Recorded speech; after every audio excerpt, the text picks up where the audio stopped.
ദൈവവിശ്വാസികൾ, മഹാനായ പ്രവാചകൻ മുഹമ്മദ് നബി ചരിത്രമറിയുമോ? നിങ്ങൾക്ക് എല്ലാവർക്കും ഒരുപക്ഷെ അറിയാമായിരിക്കും. ഈ ലോകത്തോട് വിട പറയുമ്പോൾ സ്വന്തം വീട്ടിലെ ഭക്ഷണാവശ്യത്തിന് വേണ്ടി രാജ്യത്തിന്റെ അധിപനായിരുന്ന മുഹമ്മദ് നബി, മക്കയുടെ ഭരണാധികാരി കൂടിയാണ്. ആത്മീയാധികാരി മാത്രമല്ല, മക്കയുടെയും ജസീറത്തുൽ അറബിന്റെയും ഭരണാധികാരി കൂടിയായ മുഹമ്മദ് നബി തന്റെ വീട്ടിലെ ഭക്ഷണാവശ്യത്തിന് വേണ്ടിയിട്ട് ഒരൽപ്പം ധാന്യം കടം വാങ്ങിക്കാൻ വേണ്ടിയിട്ട് തന്റെ പടയങ്കി തന്റെ അയലത്തെ ജൂതന്റെ വീട്ടിൽ പണയം വെച്ചിരുന്നു എന്നുള്ളത് ചരിത്രമല്ലേ? അല്ലേ? സാമിത് വായിച്ചിട്ടില്ലേ? എന്താണ് അത് നൽകിയ സന്ദേശം? മുഹമ്മദ് നബിയുടെ കൂട്ടത്തിൽ, അനുയായികളുടെ കൂട്ടത്തിൽ മുതലാളിമാരില്ലായിരുന്നോ? പണയം വെക്കാതെ തന്നെ പണം കിട്ടുന്നവരുണ്ടായിരുന്നില്ലേ? ഉസ്മാൻ പ്രവാചകന്റെ മരുമകനായ ഉസ്മാനെ പറയുന്നത് ഉസ്മാനുൽ ഖനി, ഉസ്മാൻ മുതലാളി എന്നാണ്. അബൂബക്കർ സിദ്ദീഖ് എത്രയോ സമ്പന്നനായിരുന്നു. ഒരുപാട് സമ്പന്നന്മാരുണ്ടായിരുന്നിട്ടും മരിച്ച നിമിഷത്തിൽ പോലും എന്നെ ഇത്രമാത്രം എന്നെ ഇല്ലാതാക്കാൻ, എന്റെ ദർശനത്തെ തകർക്കാൻ ശ്രമിച്ച ജൂതനോട് എനിക്കൊരു വിരോധവും ഉണ്ടായിരുന്നില്ല എന്ന് ലോകമേ നിങ്ങൾ ഉള്ളിടത്തോളം കാലം ഓർത്തിരിക്കണമെന്ന് ലോകത്തെ പഠിപ്പിക്കാനായിരുന്നു മുഹമ്മദ് നബി സല്ലല്ലാഹു അലൈഹി വസല്ലം പ്രവാചകൻ അന്ന് ജൂതന്റെ കയ്യിൽ തന്റെ പടയെങ്കി പണയം വെച്ചിരുന്നു. ചരിത്രമാധികാരികമായ രേഖകളാൽ ഇന്ന് നമുക്ക് വായിച്ചെടുക്കാൻ കഴിയുന്ന വിധത്തിൽ നമ്മുടെ മുമ്പിലുണ്ട്. എന്ന് പറഞ്ഞാൽ എന്റെ മതം ജൂതന്റെ മതം വ്യത്യസ്തമാണ് എന്നത് ഒരിക്കലും എനിക്ക് ജൂതനോടുള്ള മനുഷ്യനെന്ന സഹോദര ഭാവേനയുള്ള സഹകരണത്തിന് തടസ്സമല്ല എന്ന് ഈ ലോകത്തെ കാട്ടിത്തന്നുകൊണ്ട് ഈ ലോകത്തോട് വിട പറഞ്ഞ ഒരു പ്രവാചകനുണ്ട്. ആ പ്രവാചകൻ ദൈവത്തിന്റെ ആളല്ലേ? ആ പ്രവാചകൻ മതത്തിന്റെ ആളല്ലേ? ആ പ്രവാചകൻ പരലോകത്ത് സ്വർഗവും നരകവും ഉണ്ട് മക്കളെ, അതുകൊണ്ട് നിങ്ങളുടെ കർമ്മങ്ങൾ മോശമായാൽ അതിന്റെ രക്ഷാശിക്ഷകൾ നിങ്ങൾക്ക് ഭവിക്കുമെന്ന് പറഞ്ഞ ആളല്ലേ? ഇതല്ലേ എല്ലാവരും നമ്മെ പഠിപ്പിച്ചത്? അതുകൊണ്ട് എൻ്റെ പ്രിയപ്പെട്ട സഹോദരങ്ങളോട് ഞാൻ പറയുന്നത്, ആലത്തൂർ സൗഹൃദവേദി ബഹുമാന്യരായ പോലീസ് ഉദ്യോഗസ്ഥന്മാർ നമ്മുടെ ഈ രാജ്യത്തെ 5ാമത്തെ മികച്ച പോലീസ് സ്റ്റേഷനായി തിരഞ്ഞെടുക്കപ്പെട്ടു. അഭിമാനത്തിന്റെ നിറവിലും നിർവൃതിയിലുമാണ് നമ്മൾ. ആ പോലീസ് ഉദ്യോഗസ്ഥന്മാരെ നമ്മളെല്ലാവരും അളവറ്റഭിനന്ദിക്കുന്നു. അങ്ങേറ്റത്തെ സന്തോഷത്തിലാണ്. കാരണം ഈ പോലീസ് ഉദ്യോഗസ്ഥന്മാർ ശരിയായ വീക്ഷണവും നിലപാടുമുള്ളവരാണ് എങ്കിൽ അവർ യഥാർത്ഥത്തിൽ നിയമം ശരിയായ നിലയിൽ കയ്യിലെടുക്കാൻ നിയമലംഘകന്മാരെ അനുവദിക്കാതെ അവർ നിയമപാലനത്തിന് നീതിപൂർവ്വം നിലയുറപ്പിച്ചാൽ ഒരു നാടിൽ നീതിയും സത്യവും സമാധാനവും പുലരുന്നതിന് അവർ മാത്രമായിരിക്കും കാരണക്കാർ. അവരുണ്ടെങ്കിൽ, അവർ നീതിയുടെ പക്ഷത്താണെങ്കിൽ അവിടെ നീതി പുലരും. ആലത്തൂരിന് സൗഹൃദമുള്ളത് ഞാൻ വിചാരിക്കുന്നു ഈ പോലീസുകാരുടെ കൂടി കാരണമായിട്ടായിരിക്കാം. SP അദ്ദേഹം പറഞ്ഞു, ഞാനല്ല ഉത്തരവാദി, എൻ്റെ ഈ സഹപ്രവർത്തകരായ പോലീസുകാരാണെന്ന്. ഞാൻ അങ്ങനെ തന്നെ വിചാരിക്കുന്നു. ആ പോലീസുകാർ കാരണമായിരിക്കും നമ്മുടെ നാട്ടിൽ ഈ സൗഹൃദ വേദിക്ക് അരങ്ങൊരുങ്ങിയത് പോലും എന്ന് ഞാൻ കരുതുകയാണ്. എൻ്റെ പ്രിയപ്പെട്ടവരെ, നമുക്ക് മതത്തിന്റെ ആചാരങ്ങൾ പലർക്കും വ്യത്യസ്ത. അതിനൊന്നും ദയവായി ഒന്നിപ്പിക്കാൻ ശ്രമിക്കരുത്. അവിടെയാണ് യഥാർത്ഥത്തിൽ കാലുഷ്യങ്ങൾ ഉണ്ടാകുന്നത്. ഞാൻ പലപ്പോഴും ചർച്ചുകളുടെ ഉദ്ഘാടനത്തിന് പോയിട്ടുണ്ട്. അമ്പലത്തിന്റെ ക്ഷേത്രത്തിന്റെ വിഗ്രഹ പ്രതിഷ്ഠയ്ക്ക് മുഖ്യ പ്രഭാഷണത്തിന് വേണ്ടി എന്നെ ക്ഷണിച്ചുകൊണ്ട് പോയിട്ടുണ്ട് കൂട്ടുകാർ, ശ്രീനാരായണ ഗുരുവിന്റെ ഒക്കെ സുഹൃത്തുക്കള്. അപ്പോ ഞാൻ സ്നേഹത്തോടെ പോയിട്ടുണ്ട്. ഞാൻ പ്രതിഷ്ഠ നടത്തിയിട്ടല്ലോ കേട്ടോ. പക്ഷെ അവിടെ ചെല്ലുമ്പോൾ പ്രതിഷ്ഠ നടത്തണ ഞാനല്ല. എന്റെ പള്ളിയുടെ ഉദ്ഘാടനത്തിന് വന്നാൽ അച്ഛൻ ഞാൻ മഗ്‌രിബ് നിസ്കരിക്കുമ്പോൾ കയറി നിസ്കരിക്കാറില്ല. ഞാൻ ചങ്ങനാശ്ശേരിയിൽ ഒക്കെ അടക്കം പൗവത്തിൽ തിരുമേനിയൊക്കെ ഉള്ള അവിടെ പോകുമ്പോ അവിടുത്തെ ഒരു പൂജയിലും ഞാൻ പങ്കെടുക്കണമെന്ന് അവർ നിർബന്ധിക്കാറില്ല. കാരണം ഓരോ മതത്തെയും വ്യത്യസ്തമാക്കി തീർക്കുന്ന അവനവൻ്റേത് മാത്രമായ വിശ്വാസങ്ങളും ആചാരങ്ങളും വേറെ തന്നെയാണെന്ന് അവർക്ക് നന്നായി അറിയാം. അതിനെ ഒന്നിപ്പിക്കലല്ല യഥാർത്ഥത്തിൽ മതസൗഹാർദ്ദം.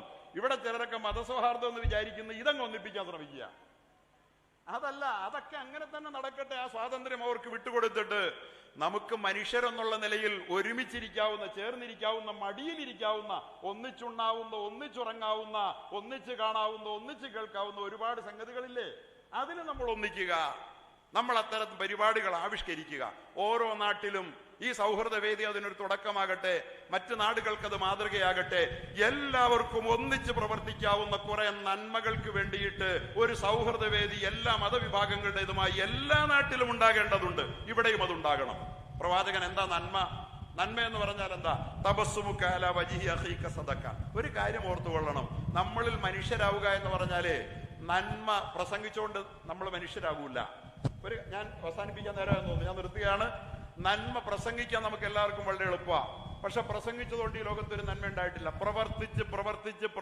പ്രവർത്തിപ്പിച്ച് നമ്മുടെ ഉള്ളിലെ കാരുണ്യത്തെ വളർത്തിയെടുത്തില്ലെങ്കിൽ നമ്മുടെ നന്മ വറ്റി മരുഭൂമിയായി പോകും നമ്മുടെ മനസ്സ്. ഇത്രയേ ഉള്ളൂ. ഹിറ്റ്ലർക്ക് ദൈവം കൊടുത്ത അതേ കാരുണ്യമാണ് ഗാന്ധിജിക്കും കൊടുത്തത്. മുസോളിനിക്ക് ദൈവം കൊടുത്ത അതേ കാരുണ്യം തന്നെയാണ് എല്ലാവർക്കും കൊടുത്തത്. എനിക്കും തന്നത്, അച്ഛനും തന്നത്, എല്ലാവർക്കും തന്നത്. പക്ഷെ മുസോളിനിയും ഹിറ്റ്ലറും ലോകത്തെ നശിപ്പിക്കാൻ ശ്രമിച്ചെങ്കിൽ, അല്ലെങ്കിൽ അതുപോലുള്ള ഭീകരന്മാർ ഈ ലോകത്തെ നശിപ്പിക്കാൻ വേണ്ടി ശ്രമിച്ചെങ്കിൽ, പ്രിയപ്പെട്ടവരെ, എന്തുകൊണ്ടെന്നറിയോ? അവരുടെ ഒന്നും ജീവിതത്തിൽ അവർ നന്മ ചിന്തിച്ചിട്ടില്ല. വളരെ കുറച്ച് നന്മയെക്കുറിച്ച് ചിന്തിച്ചിട്ടുള്ളൂ.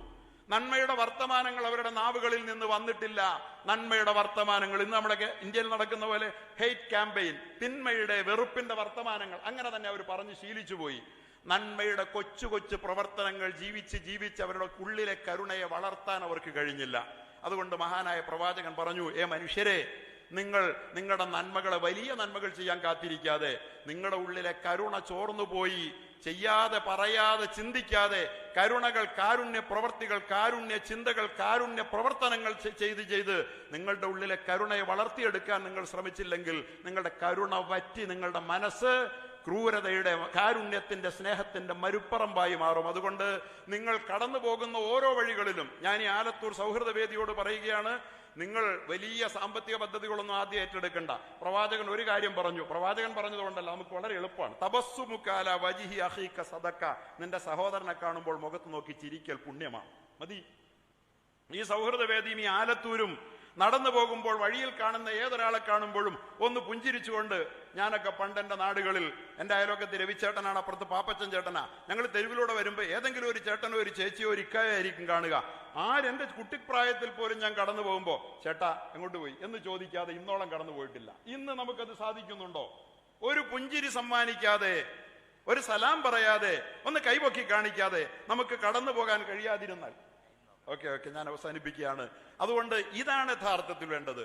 നമ്മൾ പരസ്പരം കാണുമ്പോൾ ഒന്ന് പുഞ്ചിരിക്കാൻ, ഒരഭിവാദ്യം ചെയ്യാൻ, അതുപോലെ തന്നെ ഒരു നല്ല കാര്യം ചെയ്യാൻ വേണ്ടി പ്രേരിപ്പിക്കാൻ, ഒരു തിന്മ ചെയ്യുന്നവനോട് അരുതടാ എന്ന് പറയാൻ, നഹിയുക്കാനിൽ മുൻകർ വൈറുഷാദുക്ക റജുല ഫി അർളിൽ ലലാലിലക സദഖ, വഴിതെറ്റിയ ആൾക്കൊരു വഴി പറഞ്ഞു കൊടുക്കാൻ, വനസുറുക്ക റജുൽ റദീഅൽ ബസരി, കാഴ്ച പരിമിതന് അവനെ വഴി കാട്ടിക്കൊടുക്കാൻ,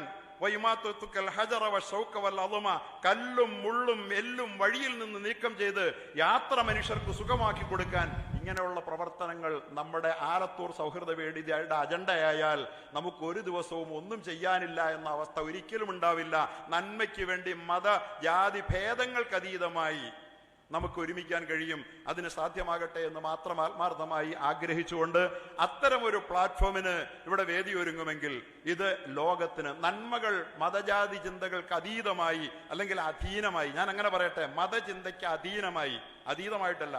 അധീനമാകുക എന്ന് പറഞ്ഞാൽ അതിന് അപ്പുറത്തേക്ക് പോയിട്ടാ. അധീനം മതത്തിൽ ഒതുങ്ങി നിന്നുകൊണ്ട് മതചിന്തയ്ക്ക് അധീനമായി നന്മ പ്രവർത്തിക്കാൻ നമുക്ക് കഴിയുന്ന ഒരു ആലത്തൂരായി ഈ മഹത്തായ സംഗമം രൂപാന്തരപ്പെടട്ടെ എന്ന് ആശംസിച്ചുകൊണ്ട്, ഞാൻ നീണ്ടുപോയെന്ന് എനിക്കറിയാം, എൻ്റെ വാക്കുകൾ ഉപസംഹരിക്കുന്നു ക്ഷമാപണത്തോടെ. അഭിവാദനങ്ങൾ. നിങ്ങൾക്കെല്ലാവർക്കും നന്ദി. അസ്സലാമു അലൈക്കും. Thank you sir.